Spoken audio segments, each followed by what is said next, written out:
Hi everyone, it's Sarah. And today I'm going to answer a question that I'm asked pretty often. And this is something that people ask me at all stages of the game because they're feeling like they have hit a brick wall and they're suddenly not moving forward. So if you're contemplating this, why aren't you moving forward on your spiritual path? And what can you do to get back in the flow if you feel like you have strayed away from the path? I think this can be explained quite easily if we look at the three wisdoms, which are part of the threefold training in Buddhism. And disclaimer, while I have studied Buddhism, I do not consider myself an expert. This is my take on this wisdom and knowledge, and because of that, it will not resonate with everyone. If it doesn't resonate with you, no worries, pass this video on by, and I do hope you find what you're looking for. So why aren't you moving forward? You're buying books, you're watching videos, maybe even going to pricey retreats, and still you feel stuck. Well, it could be because you haven't mastered the fundamental teachings. And mastering these teachings is about more than just listening or reading this wisdom. So what is a teaching? In the spiritual world, anything could be a teaching lesson. It could be something that a teacher reads to you or gives to you. It could be a story they tell you. It could be the sound of the wind. It could be the way a blade of grass grows. It could be wisdom passed down from ancestors, etc., etc. And everything will share its wisdom with us when we learn how to listen. But that's for another video. I think the three wisdoms are so simple and so to the point, and they really explain how we get lost in spiritual teachings. And the three wisdoms are listening or hearing, contemplation, and meditation. Simple, easy as pie, right? So how is this affecting your path even if you aren't studying Buddhism?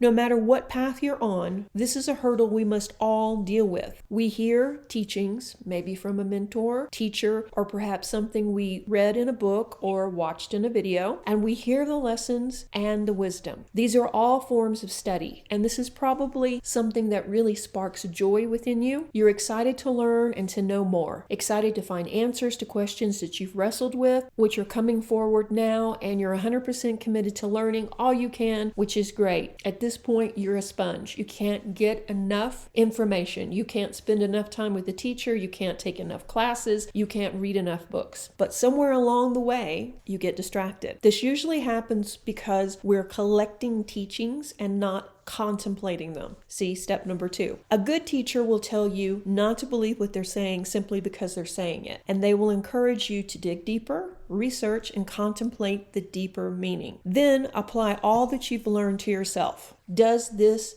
information ring true? Is it the path with the heart? Does it spark joy and happiness within you? Can you really connect with the meaning behind this instruction? Can you internalize it and reaffirm the truth of each word with your own understanding? This is the step of contemplating the information. This isn't just regurgitating facts or stories or lessons. This is internally knowing the information, connecting with it on a deeper level. And it's a really important step that most people skip. By deeply contemplating the teaching, you will naturally actualize the truer, deeper meaning and then apply this knowledge to yourself. From there, you should meditate on the information. It will go from concept or idea to something you have internalized, and then you will know it on a deeper level. Meditating on the information will assist you in unconsciously assimilating this information, and then not only will you remember it, it will become the bedrock for more and more study and more knowledge, and then you will move forward from this point on. These 3 steps are so simple, but so often we forget how necessary contemplation and meditation is. By default, when we internalize the information, we start changing our life. We start living these principles, and our life changes. The suffering eases up. We find happiness and joy in all kinds of mundane activities, and we then are living the teachings, which is what we're actually meant to do. It's not just theoretical teaching. It is a way of life. So it's actually really easy to tell if someone has done the 3 steps. You can tell by looking at their life. Now, we're all, of course, a work in progress, and we shouldn't judge anyone. But if you can look at your life and see that it's still out of balance, that you're still craving things, or if you feel you're a victim of circumstance, that nothing is working out for you, that you're still suffering, then perhaps you haven't internalized or contemplated or meditated on this wisdom. But the good news is is you can do this at any time. Go back to the initial teachings, the things that spark joy in you, and start there. And then follow through with contemplation and meditation. Okay, if you're contemplating this and already feeling resistance, how do you move past this? To apply these 3 practices, we must learn to recognize and release the tendency to indulge in distractions. And trust me, everything can be a distraction. So if you're still not clear on this, as an example, let's say I share the best smoothie recipe in the world with you.